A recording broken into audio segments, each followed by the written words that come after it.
मैं धर्मेंद्र शर्मा, विभाग अध्यक्ष रेफ्रिजरेशन एंड एयर कंडीशनिंग, राजकीय रामचंद्र किसान पॉलिटेक्निक महाविद्यालय जयपुर।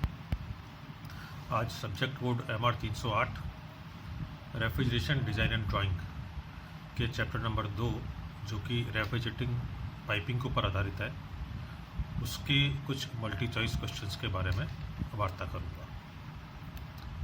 पहला प्रश्न है, निम्न में से कौन सा रेफ्रिजरेंट तांबे यानी कॉपर के पाइप के साथ काम में नहीं लिया जाना चाहिए? 4 देखें रेफ्रिजरेंट दे रखे हैं, R22, R32, R717 और R410A। तो इनमें से C जो है R717 अमोनिया, यह रेफ्रिजरेंट मॉइस्चर की प्रेजेंस में कॉपर के साथ में रिएक्ट करता है। बाकी किन्हीं का कोई रिएक्शन नहीं होता है, सिर्फ अमोनिया, जिसको कि केमिकल इसका फार्मूला R717 है, केमिकल नेम इसका R717 है, यह कॉपर के साथ मॉइस्चर के प्रेजेंस के अंदर रिएक्ट करता है। इसलिए जब भी अमोनिया काम में लें तब कॉपर पाइप की जगह स्टील पाइप काम में लिया जाता है। अतः इसका सही उत्तर है ऑप्शन सी। दूसरा सवाल, सामान्य प्रैक्टिस के तौर पर निम्न में से किस आकार के लिए स्टील को रेफ्रिजरेंट पाइप के लिए काम में लिया जाना चाहिए? सामान्यतः कॉपर और स्टील दो मटेरियल सबसे ज़्यादा काम में आते हैं रेफ्रिजरेंट पाइपिंग के लिए। अब इसके अंदर यदि ज़्यादातर पाइपिंग की साइज़ 100 मिलीमीटर से ज़्यादा है तो उस केस के अंदर स्टील पाइप को काम में ले जाना उचित रहता है। अतः इसका सही उत्तर है ऑप्शन डी, 100 मिलीमीटर। सवाल नंबर 3, एक अच्छे प्रकार से डिज़ाइन किया हुआ रेफ्रिजरेंट पाइप निम्न को सुनिश्चित करता है।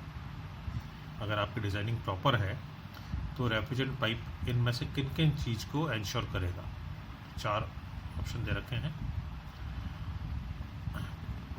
संपीड़क में द्रव के प्रवेश को रोकता है, यानी कि कंप्रेसर में लिक्विड की एंट्री को रोकता है। कंप्रेसर तक लुब्रिकेटिंग ऑयल को वापस पहुंचाता है। प्रशीतक यानी कि रेफ्रिजरेंट को प्रॉपर्ली डिस्ट्रीब्यूट करता है, जितने भी एवापोरेटर हैं हर एवापोरेटर के अंदर प्रॉपर्ली डिस्ट्रीब्यूट करता है। या फिर चौथा, ऑल ऑफ द अबव। तो रेफ्रिजरेंट पाइप डिज़ाइन के लिए ज़रूरी है कि आपकी पाइप डिज़ाइनिंग इस तरीके से हो कि ये इन तीनों चीज़ों को इंश्योर करे, यानी कि कंप्रेसर में लिक्विड की एंट्री को भी रोके, कंप्रेसर में ऑयल के रिटर्न को भी सुनिश्चित करे, और साथ ही साथ रेफ्रिजरेंट को हर एवापोरेटर के अंदर उसके लोड के हिसाब से प्रॉपर्ली उचित मात्रा में डिस्ट्रीब्यूट करे। तो इसका सही उत्तर है ऑप्शन डी, उपरोक्त सभी। सवाल नंबर 4, प्रशीतक पाइप में घर्षण हानि निम्न पर निर्भर करती है। रेफ्रिजरेंट पाइप के अंदर जो फ्रिक्शन लॉस होता है वो किन किन चीज़ों के ऊपर डिपेंड करता है? पहला है रेफ्रिजरेंट की वेलोसिटी, दूसरा है पाइप की सरफेस रफनेस, यानी कि इंटरनल जो सरफेस है उसकी रफनेस, तीसरा है पाइप का डायमीटर, और चौथा है ऑल ऑफ द अबव। तो ये जो तीनों कारक हैं, जो तीनों फैक्टर्स दे रखे हैं, रेफ्रिजरेंट वेलोसिटी, सरफेस की रफनेस और पाइप का डायमीटर, इन तीनों ही से फ्रिक्शन लॉस अफेक्टेड होता है। इसलिए इसका सही उत्तर है ऑप्शन डी, उपरोक्त सभी। क्वेश्चन नंबर 5, तेल के पुनः लौटने की समस्या निम्न में ज़्यादा होती है। कंप्रेसर से जो ऑयल निकलता है वो वापस से कंप्रेसर के अंदर पहुंचना चाहिए, इसको बोलते हैं ऑयल रिटर्न। तो ऑयल रिटर्न की जो समस्या है वो निम्न में से कौन सी लाइन में सबसे ज़्यादा होती है? 4 लाइन दे रखी है, vertical suction line, horizontal suction line, discharge line या फिर लिक्विड लाइन। इसके अंदर वर्टिकल जो लाइन है, वर्टिकल सक्शन लाइन, इसमें ऑयल रिटर्न की प्रॉब्लम सबसे ज़्यादा होती है, क्योंकि वर्टिकली जब ऑयल ऊपर चढ़ता है तो वो अगेंस्ट ग्रेविटी ऊपर चढ़ता है, तो इसलिए उसका रिटर्न के अंदर सबसे ज़्यादा जो प्रॉब्लम है वो वर्टिकल सक्शन लाइन के अंदर होती है। इसलिए इसका सही उत्तर है option A, vertical suction line. Question number 6, चूषण पाइप के कम आकार निम्न परिणाम होता है। कम आकार का निम्न परिणाम होता है। यदि सक्शन पाइप की साइज़ आप कम कर देंगे, जो रिक्वायर्ड साइज उससे कम कर देंगे, तो उसका प्रभाव क्या होगा? प्रेशर लॉस होगा, एफिशिएंसी दक्षता का लॉस होगा, कैपेसिटी यानी क्षमता का लॉस होगा, या उपरोक्त सभी। तो यदि पाइप को हम अंडर साइज कर देते हैं तो उसमें प्रेशर लॉस भी बढ़ता है, एफिशिएंसी भी कम होती है सिस्टम की कैपेसिटी भी कम होती है। तो इसलिए इसका सही उत्तर है ऑप्शन डी, उपरोक्त सभी। क्वेश्चन नंबर 7, सक्शन पाइप का साइज यदि आप बढ़ा देंगे, तो सभी उल्टा सवाल है, उसमें तो कम कर देंगे। अब इसमें सक्शन पाइप का साइज यदि आप बढ़ा देंगे तो उससे क्या होगा? पहला है ऑयल रिटर्न की प्रॉब्लम, दूसरा है कैपेसिटी लॉस, तीसरा है एफिशिएंसी लॉस, या चौथा है उपरोक्त सभी। तो यदि हम सक्शन पाइप की साइज़ बढ़ा देते हैं तो कैपेसिटी लॉस नहीं होता है, एफिशिएंसी लॉस भी नहीं होता है, मगर हाँ ऑयल जो रिटर्न हो रहा है उसकी समस्या यहाँ पे खड़ी हो जाती है, क्योंकि जो वेपर की वेलोसिटी है वो सक्शन पाइप का साइज़ बढ़ाने से कम हो जाती है। तो वेपर वेलोसिटी कम होने से यदि वो मिनिमम रिक्वायर्ड वेलोसिटी से कम हो जाएगी तो ऑयल रिटर्न उस केस में नहीं हो पाता है। इसलिए इसका सही जो उत्तर है वो है A, oil return problem. Question number 8, suction pipe का ढलान किस तरफ होना चाहिए?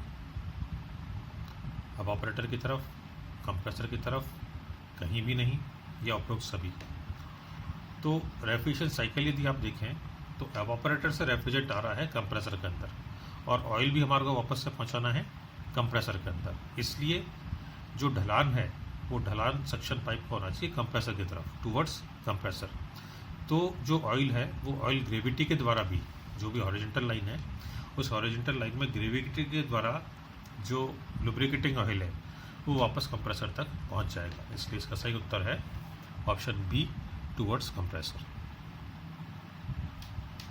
क्वेश्चन नंबर 9, सामान्यतः सक्शन पाइप का आकार डिस्चार्ज पाइप से होना चाहिए। जो सक्शन पाइप है वो डिस्चार्ज पाइप से बड़ी होनी चाहिए, बराबर होनी चाहिए, छोटी होनी चाहिए, उपरोक्त में से कोई भी नहीं। तो आप सक्शन और डिस्चार्ज पाइप को यदि कंपेयर करें तो आप देखेंगे कि सक्शन पाइप के अंदर जो प्रेशर है वो कम होता है, डिस्चार्ज पाइप में प्रेशर ज़्यादा होता है। इस वजह से सक्शन पाइप के अंदर जो रेफ्रिजरेंट का स्पेसिफिक वॉल्यूम है वो स्पेसिफिक वॉल्यूम भी डिस्चार्ज के कंपैरिजन के अंदर ज़्यादा होता है। तो ज़्यादा होने की वजह से सक्शन पाइप की जो साइज़ है वो आपको ज़्यादा चाहिएगी। तो हमेशा आप देखेंगे कि सक्शन पाइप की जो साइज़ है वो डिस्चार्ज पाइप से बड़ी होगी। इसका सही उत्तर है बड़ा, A, larger, option A. Question number 10, oil separator, जिसको हिंदी में बोलते हैं तेल पृथककारी, किन कंपोनेंट्स के बीच में लगाया जाता है? तो कंपोनेंट का ऑप्शन दे रखे हैं compressor, condenser, condenser expansion device evaporator, और एवापोरेटर एवं कंप्रेसर। तो जो कंप्रेसर से ऑयल निकल रहा है वो कंप्रेसर के डिस्चार्ज से निकलता है, तो वहीं पे हमारे को उसको चेक करना होगा। तो डिस्चार्ज जो है वो सीधा जाता है आपका कंडेंसर के अंदर।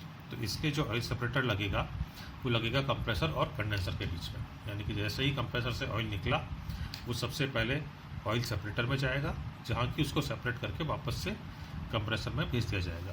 तो इस सवाल का सही उत्तर है option A, between compressor and condenser. सवाल नंबर 11, डिस्चार्ज पाइप का ढलान किस तरफ होना चाहिए?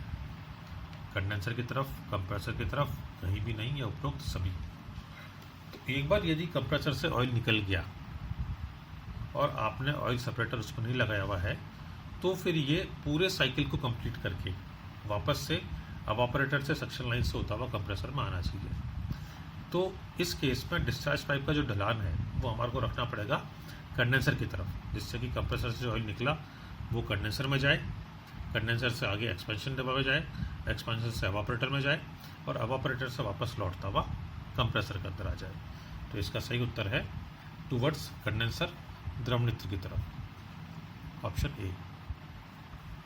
क्वेश्चन नंबर 12, डिस्चार्ज पाइप में रेफ्रिजरेंट किस स्टेट यानी कि अवस्था में होता है?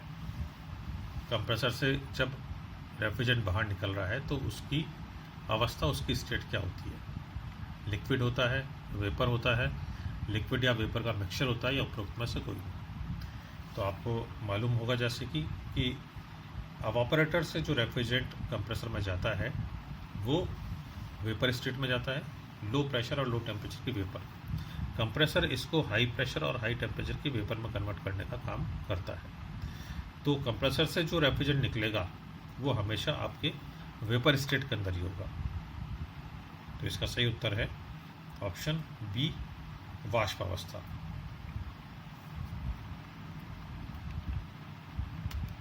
धन्यवाद।